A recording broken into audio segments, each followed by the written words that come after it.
Hi again, everybody. Mike Moyers along with my friend Andy Douglas, who comes in 5-2. You got to be feeling good about that. We are.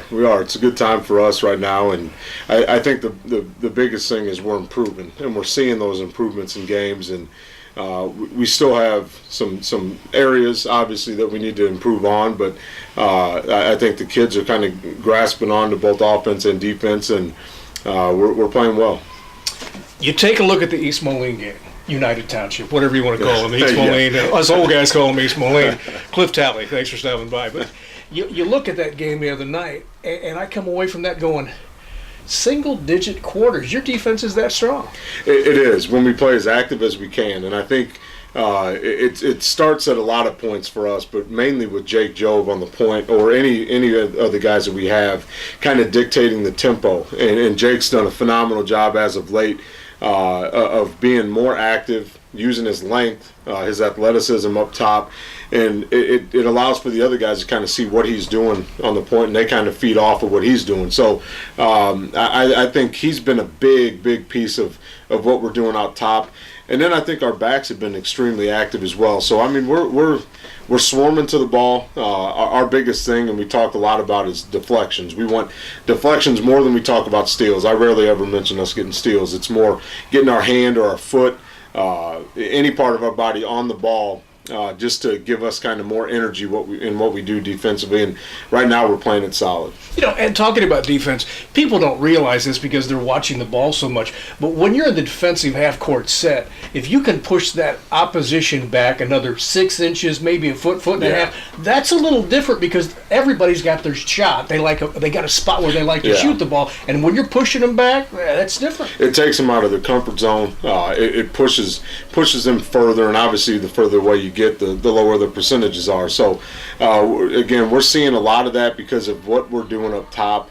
Our guards kind of, we had the rough game against Rock Island where we gave up and then shot 69% from the field, and a lot of that was because they got it into the gut, they got it into the middle of the court, and we've done a much better job of keeping guys contained, keeping them outside, and when they do catch, we match up really well with guys with the wings on the outside. So one of our goals is to limit teams to 3-point shooting 4 or less a game.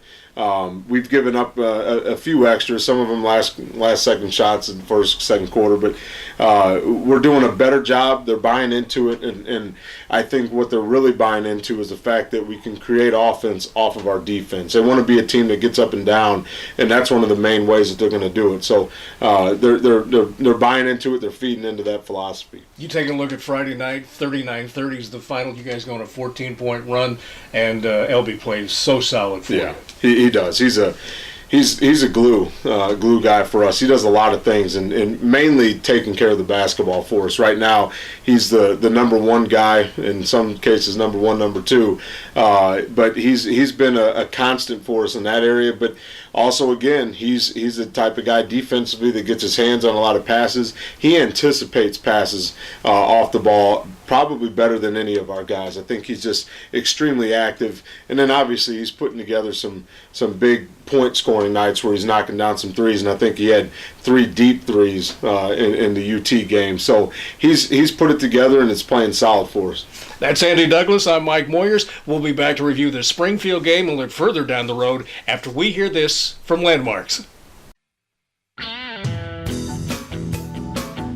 When Andy Douglas became the head coach of the Quincy High Blue Devils, he wanted a fresh start and a new look, starting with a locker room. The first place he called was Landmarks.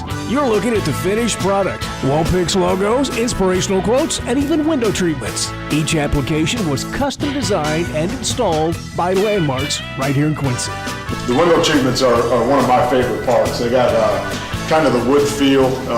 We're able to see out and see what's going on in the locker room, and the players can't see in, so that's kind of a special thing. But it has one of our favorite quotes on it: "The image of one projects the image of all." It's a quote that we use with our program, our players. But again, it's a great addition to our locker room. It adds a lot of spice to it. Wall picks, screen printing, embroidering, vehicle wraps. Let Landmarks give your home or office or locker room a fresh new look. Landmarks, make your mark.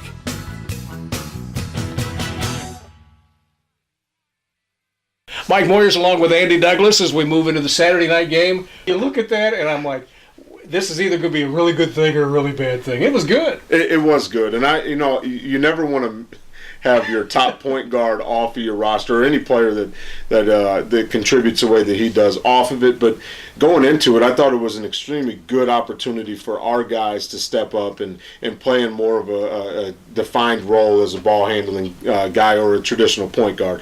We had Mike Dade, who I thought put together three and a half solid quarters. Had a couple hiccups in the fourth, but he can improve on those. He knows that. Sure. But he played solid for us. Aaron Shute, a freshman, comes in and plays. Terrific. And he did a little bit of everything. I mean, he had, I think, one turnover on a pass that our wings could have done a little better job getting open on. Got a couple rebounds for us, deflections, scored a couple. So, I mean, he put together a solid game. I was really impressed with his demeanor, his attitude throughout, and he didn't really seem to get rattled. And I thought he put together a complete game for us. So while Lincoln was out, it's tough, but I thought early on it was a good time for our guards to kind of get put in that place and understand that playing time, if you want, is going to come because you can take care of the basketball. You had to be a little surprised that Springfield didn't come out knowing that Elby's not there and put a lot of pressure on you guys. Yeah, I was. And again, maybe they thought that we had some guys, and Mike Dade's done a pretty good job for us all year long, stepping in and kind of giving Lincoln a relief. But it did surprise us a little bit, and our guys took advantage of it. I mean, we attacked well. Our bigs played solid, got it into the gut a little bit. And against Obadiah Church, as big as he is, he can change the game a lot. And I thought our guys were confident in what they were doing. For a minute, I'm looking at this Jacob Jobe kid, and I'm like, that's like John Ernst in a mirror, because that's where he shot from. Yeah, it's nice to see. I said I have all the confidence in the world, and somebody said, "Oh, do you like him shooting those deep shots?" And I said, number one, if they go in, I don't care where he's shooting from. Number two, he practices those and makes them in practice, and he's kind of. He's worked on his craft. I mean, he knows that's a strong part of his game, and whether it's on the line or a couple feet back, if it's open for him and he thinks it's a good shot, most of the time I agree with him and think it's a good shot. And he was on Saturday night. I think the paper said 9 of 10, but the last shot that he shot at halftime, right. I'd give him 10 for 10. He had a perfect night in my mind, and played, again, solid offensively, but really aggressive for us defensively as well. Somebody who looked a lot like you on the post-game show said as follows: I'm comfortable with him shooting from there. Yeah. I'm going to remind you of that. Yeah. As long as they go in, I don't care where you shoot from. Tough fourth quarter, but I'll tell you, for three quarters, you guys were nails. And then they came out and really turned up some tempo, and they hit some big shots, talking about Springfield. They did. They got us scrambling a little bit defensively. They did a better job of what we thought they were going to do from the beginning, attacking gaps, getting it to the paint. They were able to do that, and with that came outside shots, and they knocked down a couple big shots for them. And defensively, I didn't think we did a great job in the fourth quarter, kind of containing those or contesting those shots. But offensively, I thought is kind of what pushed that defense. But I thought we turned it over too many times, 4 times in a row to start the first quarter.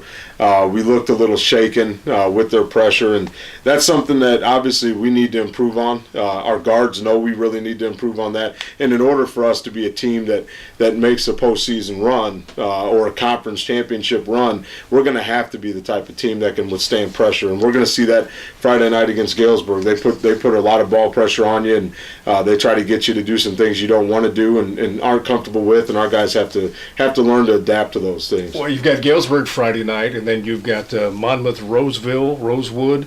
You've got a Monmouth team coming in on Saturday night. 2 pretty good teams as a rule, and we understand Galesburg's really playing well. They're playing really well. 8-0, I believe now, and they're again defensively they're aggressive throughout in the full court, half court, and offensively they have some guys that are stepping up big for them. Whether it's getting inside, creating, or shooting a lot of outside shots as well. They're a deep team, and they can hurt you in a lot of different ways. Not to overlook the weekend by any stretch of the imagination, but every Friday night, Western Big Six game is preceded by a soup supper, and there's some money to be made. I think this weekend we've got the Quincy High softball booster program's got the pulled pork supper, so you need to come out. It's a $5 deal, but that's big for everybody, isn't it? It is. It helps out a lot. It helps all the other programs out, and most of the time they have a pretty good crowd in there, and a lot of good food. If you're hungry before a game, instead of going out somewhere, come in and support your local high school athletics. Closing, let's talk about Collinsville. You go in, you got the winds were perfect, Yeah. the timing was perfect. You've got a 2:30 game on the 27th. We'll take it. Belleville East, it's always a tough tournament, no matter where you get put. And we have a tough one right off the bat against that team. Again, they're a team they're on right now. Have a lot of different guys that can hurt you. They have some really strong guards and strong all around play. So it's going to be a tough game, but it's going to be a tough tournament. I mean, there's some quality teams there. If you look from top to bottom, I mean, there's some tough games to be played, and it'll be a good opportunity for our guys to get out and see some teams that we normally don't see and play against some of the stronger competition in the state. Happy with 5-3. I'm. What do you mean 5-3? Are we not 5-3? 5-2. Well, are you happy? You're trying to give me another loss now. I knew that. I was just trying to keep you up. I'm happy with our growth. Again, I really don't talk a ton about wins and losses. I'm more concerned about how we develop, how we grow as a unit, and I'm happy with our attitude right now. I'm happy with the growth of this team. Good stuff. Appreciate the time and good luck. Thank you very much. Hey, a reminder, Tim Kinshirt's going to have it all for you. Matt Longo is going to come back from his jury duty or wherever the heck he's been, and we'll have all of this for you on Friday on 103.9 The Fox with Galesburg, the Monmouth Ball Club right back in this gymnasium on Saturday night. And for you folks watching right now, you can watch all of these games live as we video stream them right here on QJ TV. Again, congratulations, Coach Douglas. 5-2. 5-2. Congratulations. Happy holidays from everybody at Star Radio, the Douglas family, and of course, QJ TV.